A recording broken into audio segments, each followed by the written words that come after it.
Welcome to Mission Nonprofit. I'm Deborah Vinsel. Each month we showcase nonprofit organizations doing good work in our community. June is Pride Month, so today we welcome to the studio representatives of 3 organizations that provide support, services, and celebrate our LGBTQ community. Justin Taylor is here representing Mpowerment. Lucas Miller will tell us about PFLAG, and Anna Schlecht joins us to share what's happening with Capital City Pride.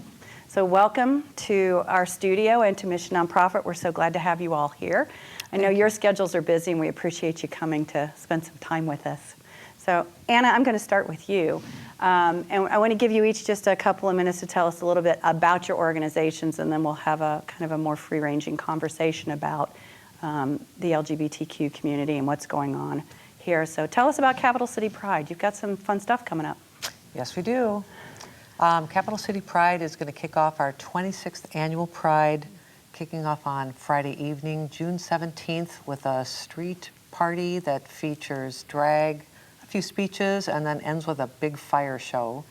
And then we have a festival that's Saturday and Sunday, June 18th and 19th.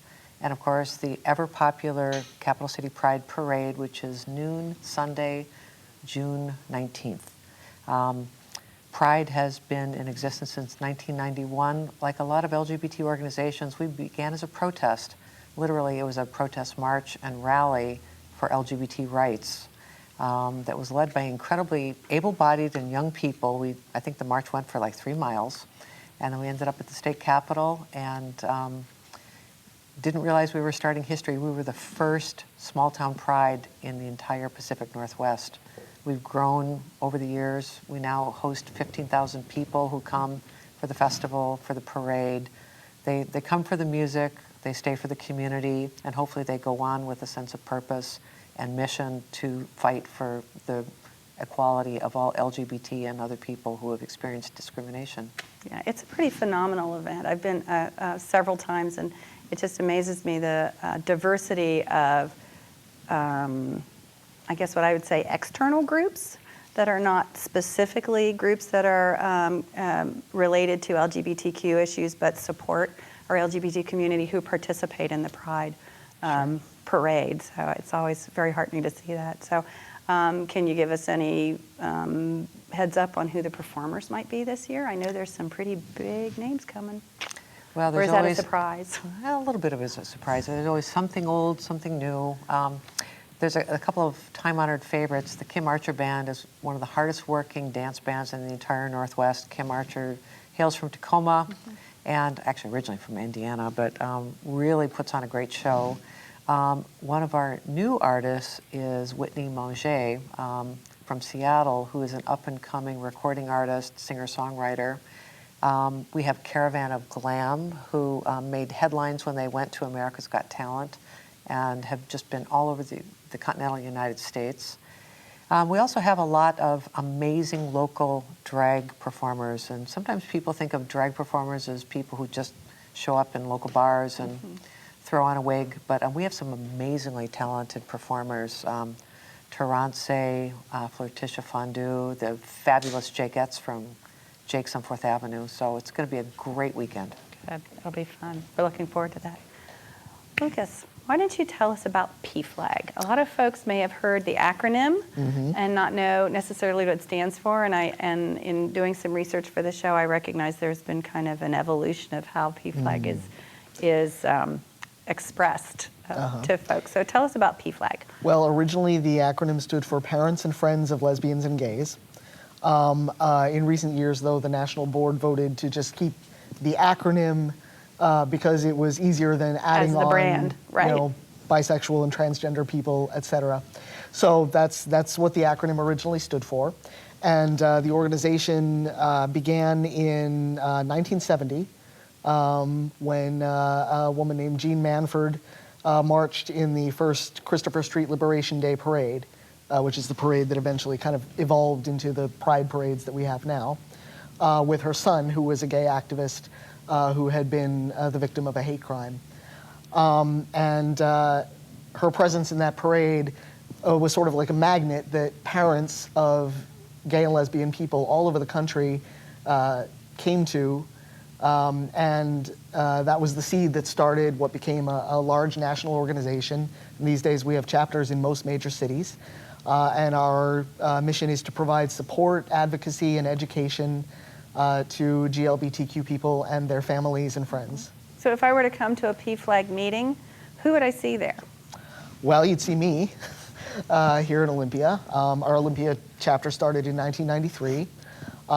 You'd see our president, Dana McCormick, who's a former military member and a mother of a gay son.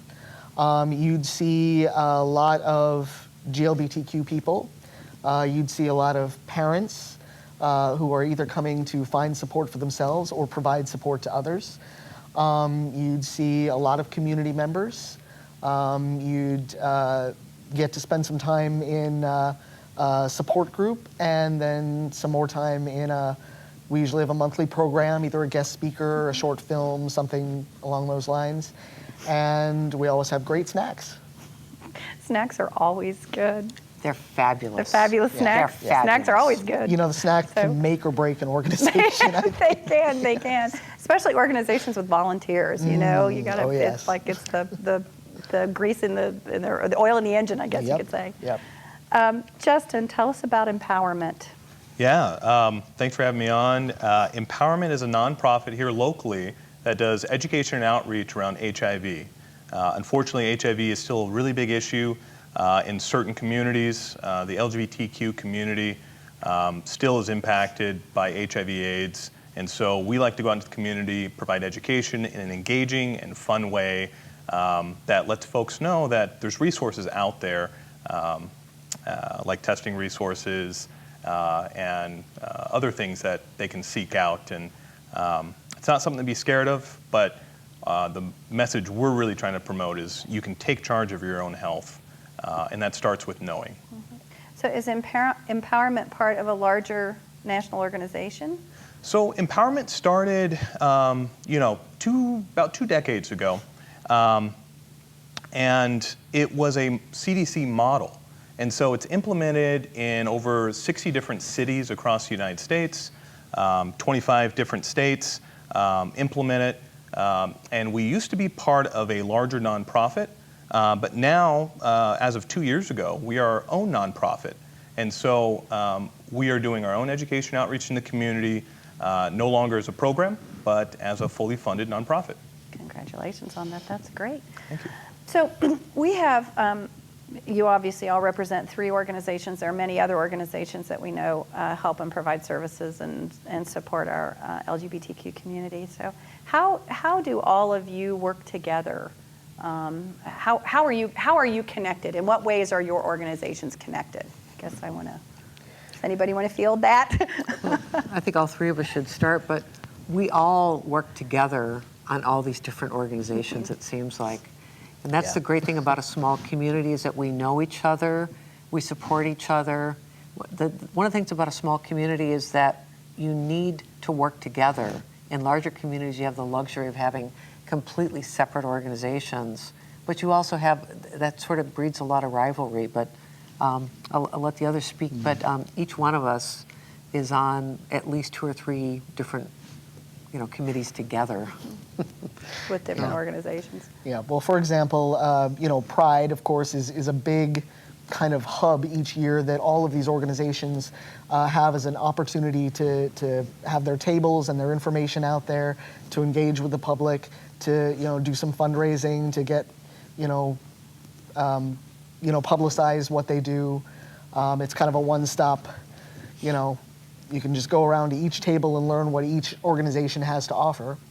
A lot of the different organizations do projects together outside of Pride. For example, I'm also the president of the Trans Advocacy Group of Olympia, and we are currently partnering with PFLAG to hold a whole separate support group for parents of transgender and gender nonconforming children of all ages. And that meets the 3rd Sunday of every month. Okay. And for more information, check out the PFLAG website. And we'll have, and I think in the closing credits, I hope, I don't want to throw a curveball at the crew in there, but I think we'll have websites available so people can know. Are there any particular issues that are bubbling in our community right now? We know the legislature was dealing with, I know, it's a very, very broad and loaded question, I know, that the legislature just considered the whole issue of transgender use of bathrooms. And so what are some of the other things that you are working on that maybe the community may not be aware of, or you would like the community to be more aware of?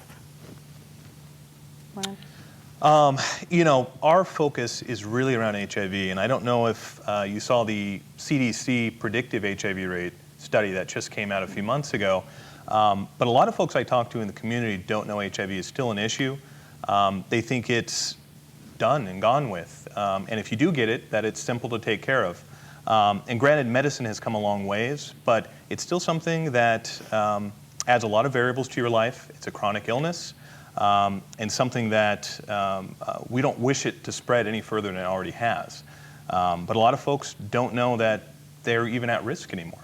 But the study that just came out said that 1 in 6 MSM, so gay and bisexual men, will likely to have HIV by the time they're 40. 1 in 6.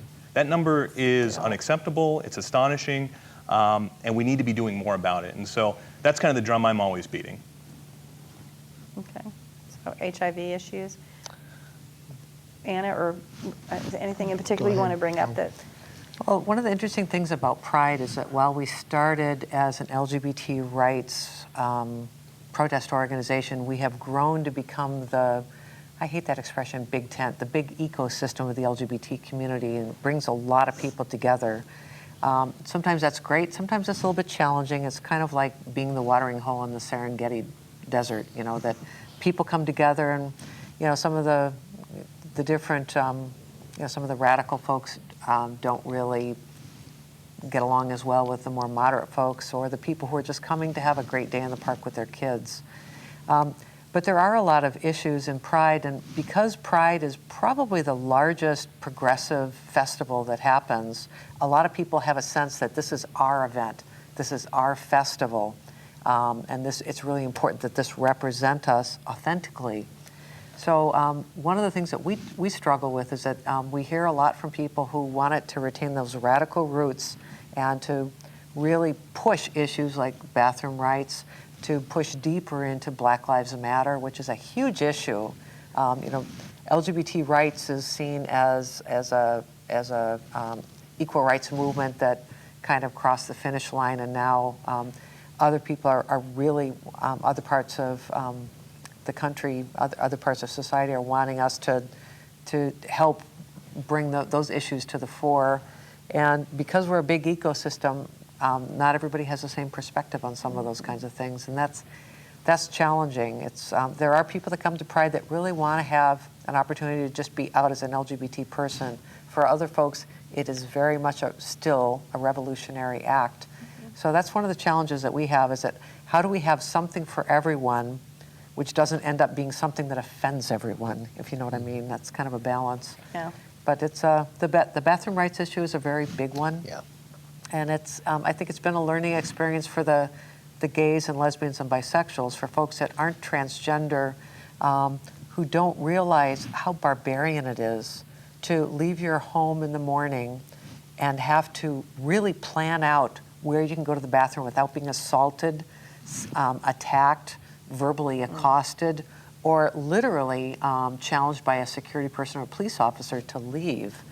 And I'm a cisgendered or a female-born lesbian woman, and that's not something I encounter a lot. There are people who, because I don't fit their stereotype of a woman, look at me like, what the heck are you doing in the women's room? But it's not the same as what Luke or other people in our transgender community face. So as far as like the LGBT community, I think the bathroom issue is like one of the pressing issues. But even though the LGBT movement has crossed the finish line in some people's minds with marriage equality, and it has made a huge difference across the board, we still have an incredible number of hate crimes. The number of transgender, especially African-American transgender women who are being murdered is astounding. And the level of abuse that is being leveled at transgender people just across the board is phenomenal. Yeah. So those are, that's the mix of issues. Yeah, my brother is gay, and somebody in a conversation recently, had a family gathering, used the cross the finish line analogy, specifically relating to marriage rights. And he very gently said, we haven't crossed the finish line, we just won the first race. It's like, there's many heats. Correct. We just won the first heat. And and as the family member of a gay man, who I love and love his partner, it does give one pause, to think about what still lies ahead. So, and actually, if I could pursue that a bit, one of the things that people don't think about as far as like, okay, we won things and then we move on. The 1967 Voting Rights Act, I believe it was 67, did challenge the poll taxes, the poll tests that kept African American people and other people of color from voting. What people don't realize is that the gerrymandering of voting districts to wholesale disenfranchise African American voters still continues and affects our presidential elections. There are incredible numbers of things that are happening, like the limited number of polling places in urban centers that are predominantly people of color, where people are still lined up, 3 times around the block at the end of voting. So civil rights is a way of life. It's an ongoing process. You don't really cross the finish line. But I would say it's not a destination; it's a journey. But when you do have a win, you got to have a party. You do. You got to celebrate those. Absolutely. Those wins. And we have a great one coming up in June. So, Justin, I wanted to kind of get back to you a little bit about Empower. Your target audience with Empower is primarily men. MSM and folks in the trans community, because we found that in those 2 different subsections of the LGBTQ community, they're grossly misrepresented in HIV rates. If you take just MSM, so men who have sex with men, it's another kind of more scientific term to look at gay and bisexual men, because not all folks identify as gay or bisexual. But in Washington State, represent 2% of the population, and 75% of all new cases of HIV are in that population. Are in that population in Washington State. So 3 out of 4 from 2% of the population. And so we find these huge numbers that are disproportionately represented in certain communities. And so we have to target those communities with education, with outreach that's fun and engaging. Because, like I said earlier, folks don't know it's even an issue anymore, and they don't really know the risks they're in. Well, I wanted to circle back to that, because I remember when the whole AIDS epidemic just spiked in the early '80s, and it really came to the forefront, and it was recognized as what was causing it, and and then we had cases like Ryan White, which obviously he was not a gay boy. He received it through a blood transfusion. He was hemophiliac. But do you think now that it's just not being taught? I mean, are people just? Is it really complacency that it's not an issue anymore? Magic Johnson is fine. That whole Well, I think it's a combination of things. I mean, if you look at the folks that are on board, they predominantly are older folks who lived through the HIV crisis, and they tell me day after day, every time I see them, and this issue gets brought up, I still remember crying so much every single day where I just could not cry anymore, because every week I was going to another funeral. Somebody died, where I lost all my friends. Right. Or I have nobody left, and I was lucky to even make it out. And so the fire still burns really deep in them. I think there's other generations that didn't live through that, and so. And it hasn't been as present in the press. No, it's not and you hear about AIDS in Africa, it's not been in the forefront, and that's been a big issue too. But a lot of folks think that it's not in their community, that they don't have to worry about it. And we don't like to put fear in folks. We really try and educate folks to take control of their own health decisions, and so they know the risk they're taking, and they're aware of what they need to do if they become HIV positive, and that they can seek treatment out. Because we also know when folks find out that what their status is if they are HIV positive, they have a higher likelihood of keeping that virus under control, and it greatly reduces the risk of it spreading. And so, I mean, that's kind of one of our core messages. But, you know, complacency is a strong word, and I hate to say that because I see so many folks in the community volunteering and doing really good work around HIV advocacy. But as a whole, a lot of folks, it might be a pretty apt word, you know, complacency. They just don't realize it's an issue anymore, and they don't have that kind of passion burning. Well, and I think in the heterosexual community too, it's just not out in front like it used to be. So it's just not thought about as much. Yeah, and it's a hard message, right? Because we don't want folks to think that this is a gay disease, because it's not. It can impact anybody. Right. But when you look at the biological factors, when you look at the stigma associated with different types of transmission, you have all these other causes that compound, and you start seeing the numbers break down where they impact certain communities more than others. Okay. So we have about 5 minutes left, and I know that you've each got, well, we know Pride's coming. It's a big party. There's a whole bunch coming up, but I just wondered, are there any other events or classes or meetings or things that are coming along? I saw the Over the Rainbow Gala is being planned, which is also at the end of Pride, I think. That sounds like a lot of fun. Yeah, if you don't mind, I'll talk a little bit about that. So we're planning the Saturday of Pride, so not the very end. Pride goes through Sunday. But Saturday evening, June 18th, we're having a small gala, just a mingling event where we're going to be doing rainbow cake cutting.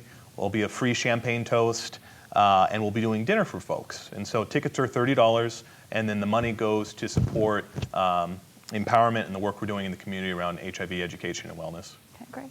Any events coming up for PFLAG that you'd like to let folks know about? Well, our monthly meetings are the second Sunday of every month, 2 to 4 p.m. at the United Methodist Church up at Legion and Boundary. Those are open to the public. Everyone is welcome to come. We will have snacks. There are snacks. Last month we had this month we had our ice cream social for Mother's Day. And our programming, we usually have a monthly programming for like the second hour. I believe the list is all available on the website, but we will have a table at Pride. And we are always looking for new volunteers, new members. Yeah. Great. I got a string of them. I know you do. Friday, June 3rd is Pride Burger Day at Big Tom's. Saturday, June 4th is going to be Rainbow Bingo Senior Services. They're one of our partner organization. It'll be a blast. Sunday, June 5th is our dessert auction at Ramblin' Jack's at 11 a.m. One of the real fun new events is Saturday, June 12th. The Women's Club of Olympia is holding a panel on the issues that face lesbian, bisexual, and transgender and allied women.